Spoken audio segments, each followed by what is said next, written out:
"Sir, are you okay?" The flight attendant was staring at me. I hadn't realized I was gripping the armrest so hard my fingers turned white. I nodded, though everything inside me was screaming. Screaming at the irony. Screaming at the fact that she was here. 27 rows ahead. Laughing. Laughing like nothing ever happened. Her voice hadn't changed. Still sharp like broken glass, wrapped in honey.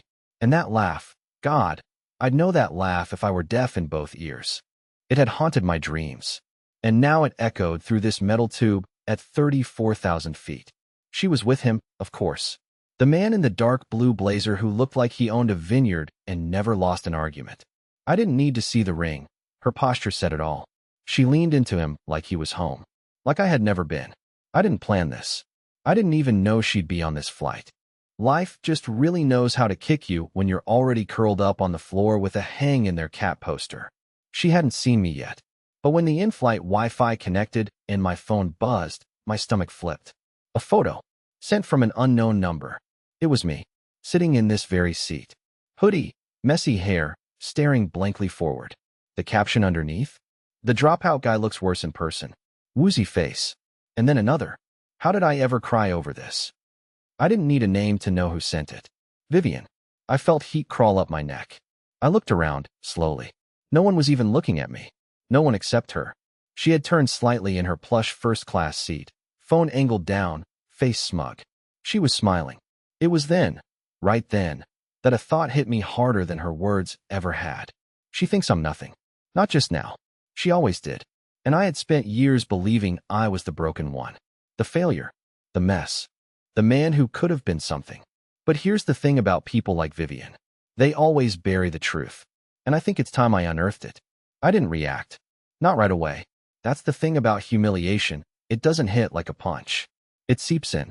Slowly. Like cold water leaking into your shoes. You sit there, pretending you're dry, pretending you're okay, until suddenly you're drenched and shaking and you don't even know when it started. The photo on my phone kept glowing. Her words burned through the screen. "The dropout guy looks worse in person." That wasn't just a casual jab. That was a calculated strike. Because she knew exactly what I was. What I had become. She knew I was alone. And worst of all, she knew why. The people around me? They had no idea. Just another sad guy in seat 23C. Just another tired face in a sea of strangers. But if they knew the truth, if they knew what Vivian had done, I wonder if they'd still be laughing. See, when she left, she told everyone I had lied to her. That I manipulated her. That I wasted her time with pipe dreams and false promises. Her friends nodded. Her family cut me off. And I, being the idiot I was, didn't say a word. I let her go. I thought maybe she'd come back. Or at least, that she'd remember the parts of me that were worth something. But Vivian didn't just walk away. She cashed out. What no one knew was that the last 6 months of our marriage were a setup. A quiet, vicious campaign. Not to save our relationship, but to drain me dry. She had access to everything. My bank accounts, my passwords, even my startup's prototype. Back when I was trying to pitch my app idea, a tool that tracked freelance payments for digital artists, she acted like my biggest supporter. She even attended meetings with me. She played the perfect partner. And when we finally got a $40,000 seed grant from an indie investor in Boston, she kissed me like we'd won the lottery. We hadn't. Not really. But it felt like hope. 3 weeks later, the money was gone. I remember checking the account one night while she was asleep.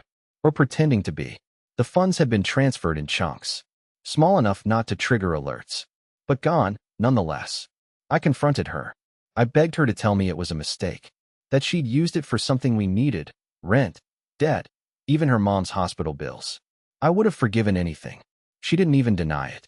She looked at me from across the kitchen table and said, "You would have lost it anyway. At least I put it somewhere useful." That useful turned out to be a destination wedding in Santorini. She married Brent 4 months later.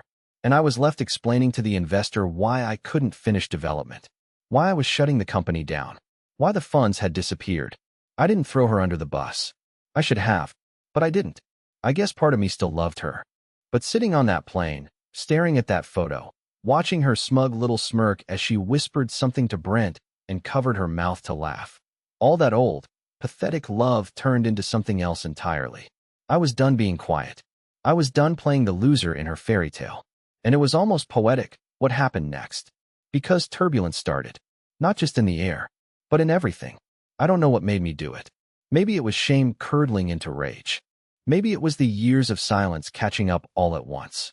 Or maybe it was the way Vivian flicked her hair and laughed like I didn't exist, like I was some disposable mistake she had the luxury of erasing. Whatever it was, I reached into the seat back pocket and tore a page from the in-flight magazine. The back of an ad for some overpriced headphones would do. I grabbed the pen I always kept in my hoodie and started writing, fast, before I lost the nerve. Brent, you don't know me. But I know your wife. I knew her long before she became yours. And I know what she took from me. Not just money, but the truth. If you want to hear a version of Vivian you haven't met yet, ask her what happened to the freelance app she helped build. Ask her what she did with the 40K. And ask her why she never mentions a guy named Milo. I paused before folding it. My hand was trembling. I read it back, half expecting it to sound like a pathetic rant from a bitter man. And maybe it was, but it also felt like the first honest thing I'd done in years. I folded the note 3 times, sealed it with a fingerprint of sweat, and waited. Brent was alone now. Vivian had gone to the restroom at the front of first class. I could see her reflection in the glossy divider between cabins, touching up her lipstick like she was preparing for a Vogue shoot, not sitting on a commercial flight next to the corpse of her past. Her new life was polished, perfect, too perfect. I knew men like Brent. Everything about them was curated. And something told me that if even one thread came loose, the whole suit would unravel.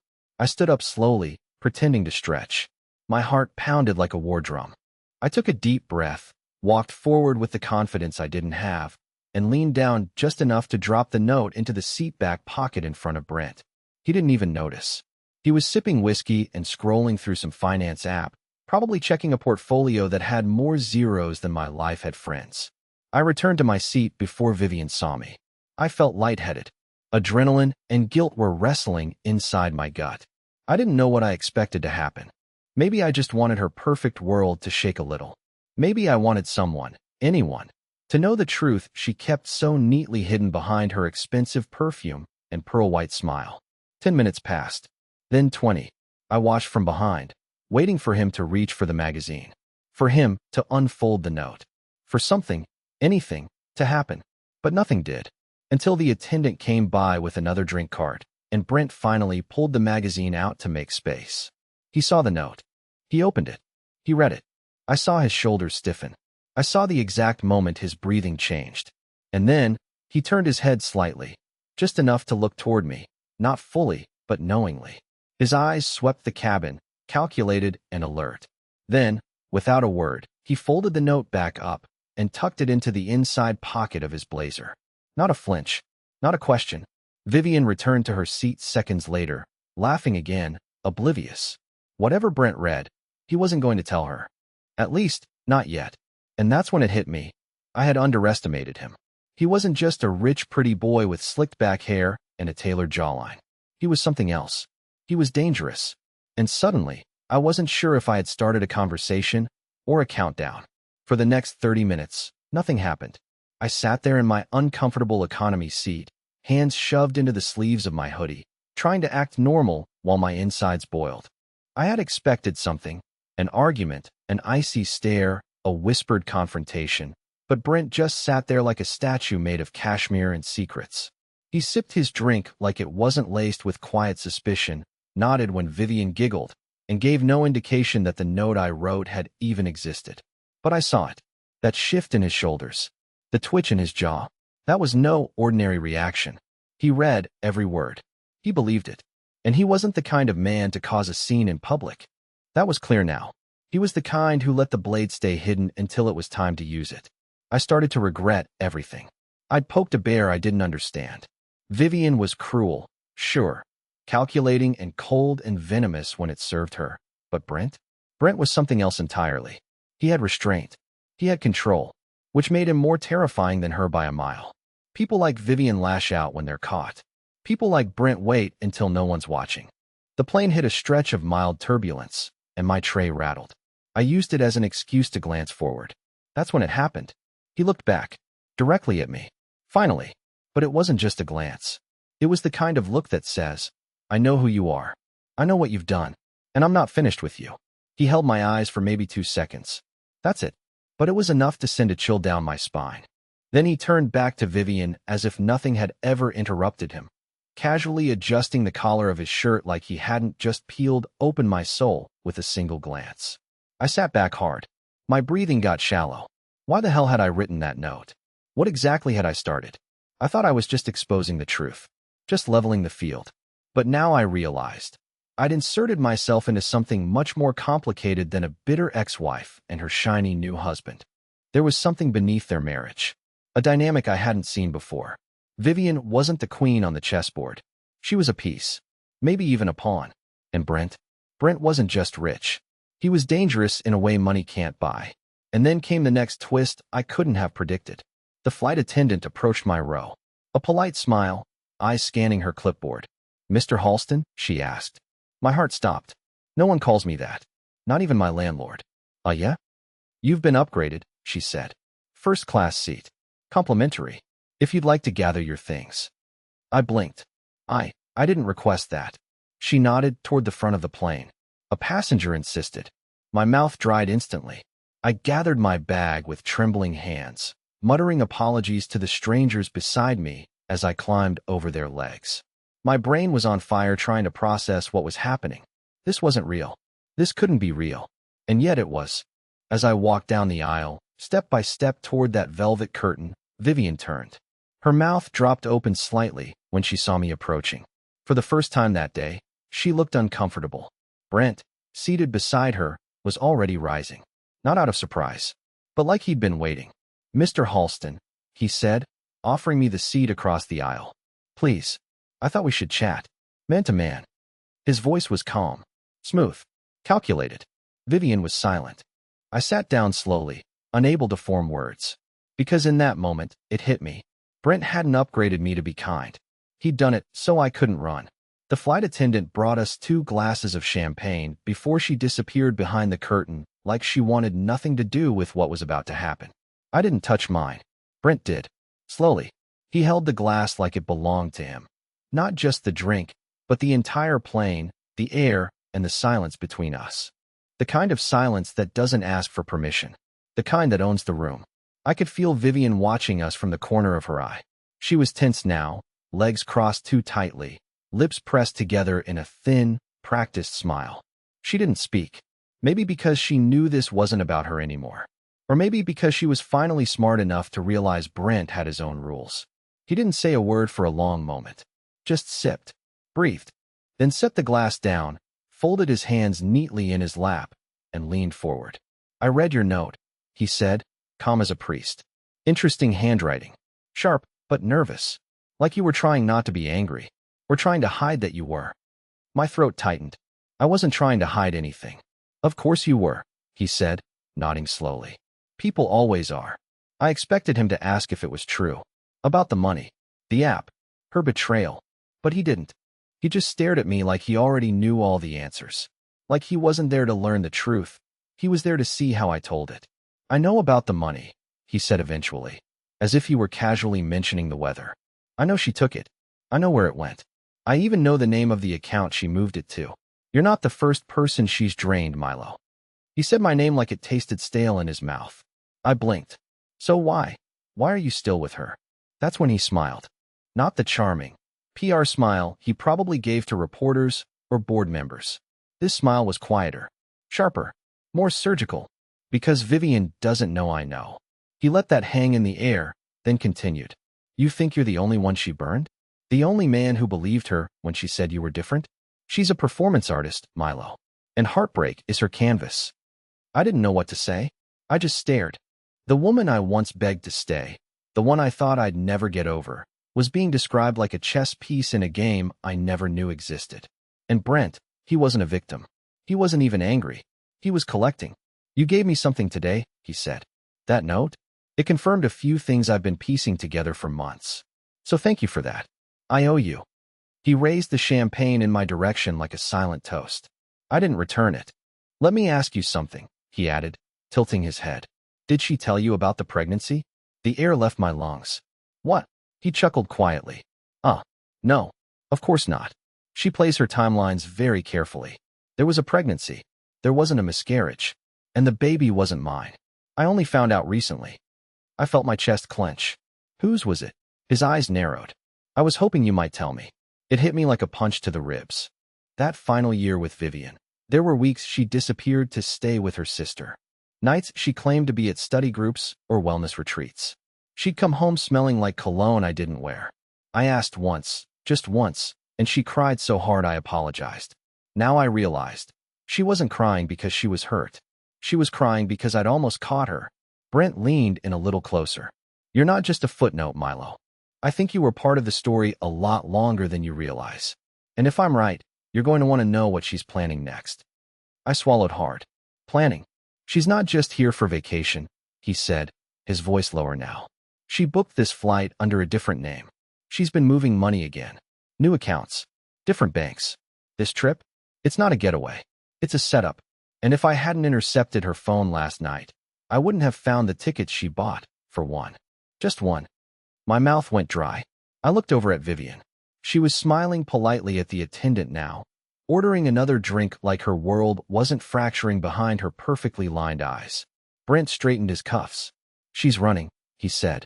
And not from me. From someone else. And just like that, I realized something terrifying. I wasn't just revisiting a broken past.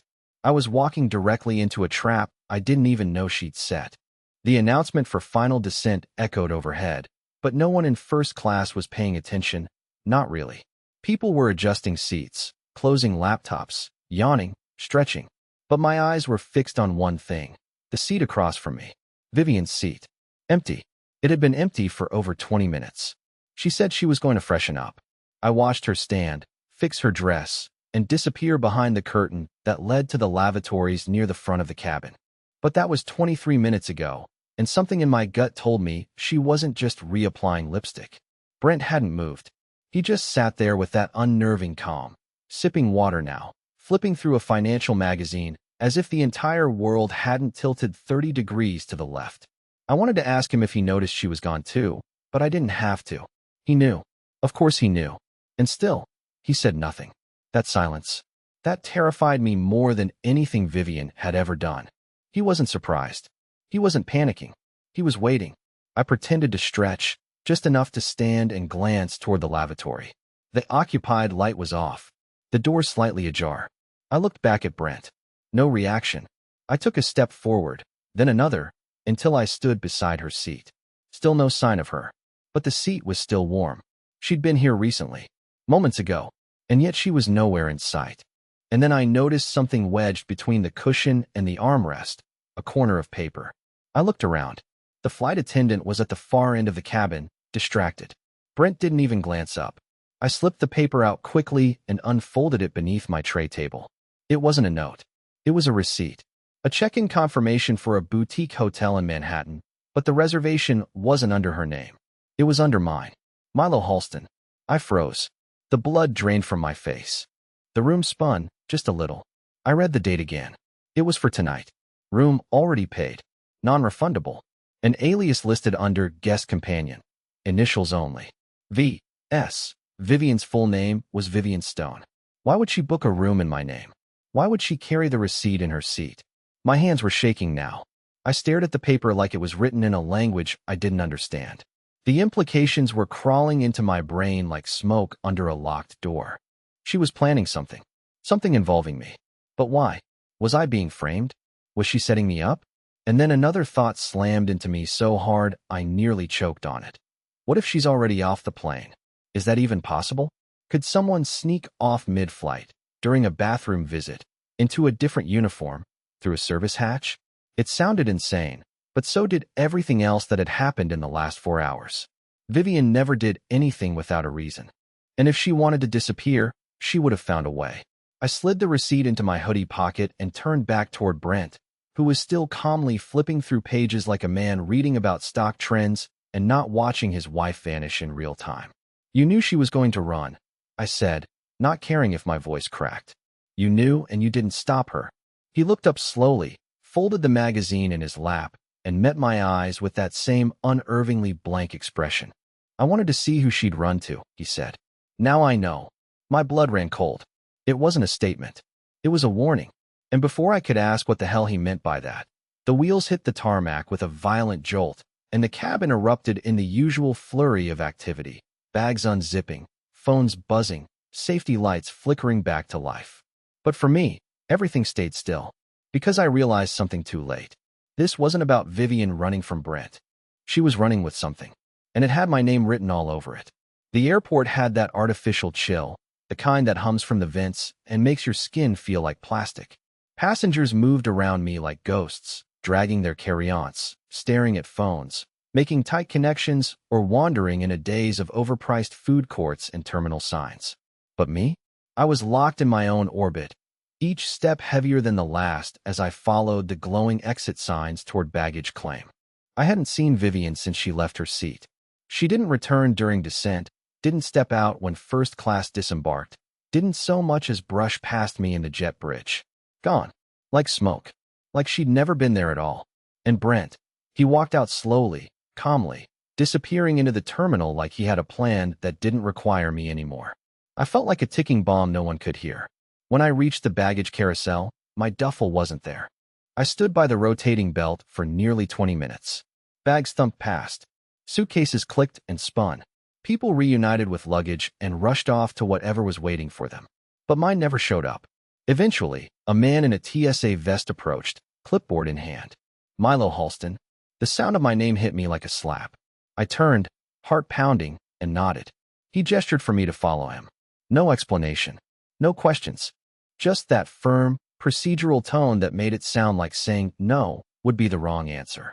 I followed. Through a side door. Down a narrow hallway that didn't smell like the rest of the airport. There were no windows. Just walls that hummed with electricity and something else. Something I couldn't name, but made my skin crawl. They brought me to a small white room. A single table. 2 chairs. No cameras I could see. One-way mirror, of course. The kind you only see in movies, or when something's gone very, very wrong. I sat. A minute passed. 2. Then the door opened, and a woman in a gray blazer stepped in. Not TSA. Not customs. Something federal. Her eyes were sharp.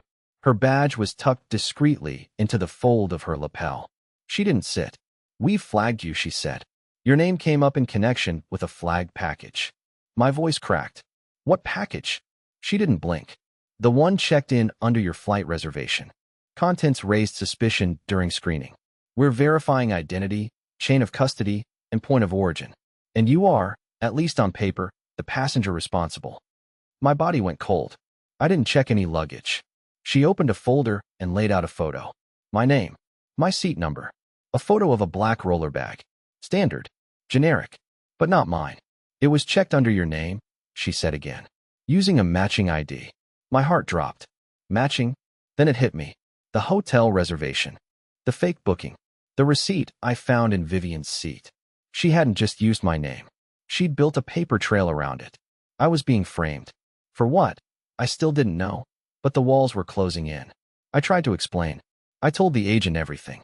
The flight. The missing woman. The note. Brent. The strange behavior. The bag I never saw.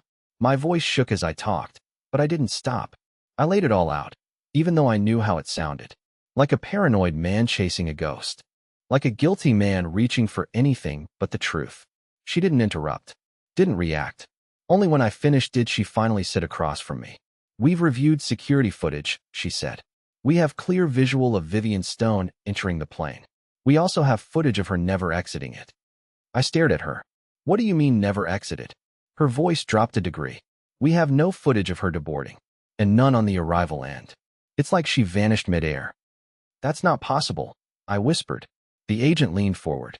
"Mr. Halston, I don't know what you were involved in. I don't know if you're an accomplice or a victim, but I'll tell you what I do know. Whoever planted that bag wanted it to be found, wanted it connected to you. And whoever that person is, they're watching how this plays out." I couldn't speak. My tongue felt like sandpaper. Then she said something that made my chest cave in. "We pulled fingerprints from the bag. One of them was yours." And that's when it all clicked. The magazine in my seat. The tray table. The armrest. The way Vivian leaned over me as she passed. Her hand briefly brushing the handle. The seat I moved to in first class. She never needed me to carry the bag. She just needed me to touch it. They didn't arrest me. Not yet. They kept me in that cold white room for what felt like hours, asking the same questions in different ways, watching me squirm, trying to catch a crack in my story. But I had nothing to give them that wasn't already true. Vivian framed me, and the more I thought about it, the more it made sense. She had built the narrative weeks in advance. The false hotel booking in my name, the flight reservation, the planted luggage. All of it was theater. But even the best shows fall apart when someone in the audience is watching too closely. What I didn't know, what they hadn't told me yet, was that Brent had spoken. After walking calmly out of the terminal, he went straight to a private security officer at a quiet gate and handed over a flash drive. Brent had been building a case for months. He knew about the accounts, the money laundering, the fake documents, the baby that was never his. What he didn't know, until this flight, was how far she was willing to go. That she'd use me. His message to the agent, and later to me, was simple. I was waiting to see who she would burn next. Apparently, it was always her plan to disappear, fake her own abduction, pin something serious on me, maybe money theft, maybe worse, and vanish under a new name, with a new passport and someone else's mess behind her. Brent let it happen. Let her run just far enough to prove she'd never stop. And then he shut it all down. By the time I was released from the holding room, they had found her in a private terminal, trying to board a jet under a new identity, paid in cash. The bag? It didn't contain anything dangerous in the legal sense. Just evidence. Financial records, copies of transfers, some forged contracts, and an envelope addressed to me, which she probably intended to mail later, once I'd been buried under suspicion. I didn't want to open it, but I did. Inside were three things: a photo of us in our old apartment, smiling on the couch with pizza in our laps, a post-it note that said, "You were never meant to be the enemy," and a second envelope, sealed and blank. I handed it to the agent. Turned out it contained keys to a safety deposit box in her name. Inside, account numbers, offshore links, a full trail. They had her cold. Brent disappeared after that. No follow-up. No press release. Just gone. Like a ghost who'd finally closed the book he'd been writing. Part of me believes he wasn't just trying to protect himself. Maybe he was protecting me too, in his own cold, surgical way. In the days that followed, I walked around in a daze. I expected to feel triumphant or vindicated, but I didn't. I felt clean, like a weight I didn't even realize I'd been carrying was finally gone. Vivian wasn't some mythological ex who destroyed me. She was just a deeply broken person, manipulative, yes, but no longer in control of my story. I went back home. I got my old laptop fixed. And you know what? I reopened the app project I abandoned all those years ago. The freelance payment tracker. Turns out, artists still needed it. A small forum posted about it when I shared a demo, and within 3 months, I had more downloads than I ever expected. A developer in Portland offered to help me rebuild the backend. A nonprofit even reached out to sponsor it for their community of creators. And for the first time in years, I didn't feel like the dropout guy. I felt like someone who got back up. Vivian, she's facing trial. Last I heard, her lawyers were trying to delay, hoping for a deal. But it's out of my hands now. I'm not angry anymore. I don't need revenge. The best revenge is not becoming what she expected me to be. A broken man staring out a window for the rest of his life. So yeah, if you've read this far, thank you. This isn't a story about betrayal. Not really. It's a story about surviving it, and quietly, patiently, winning.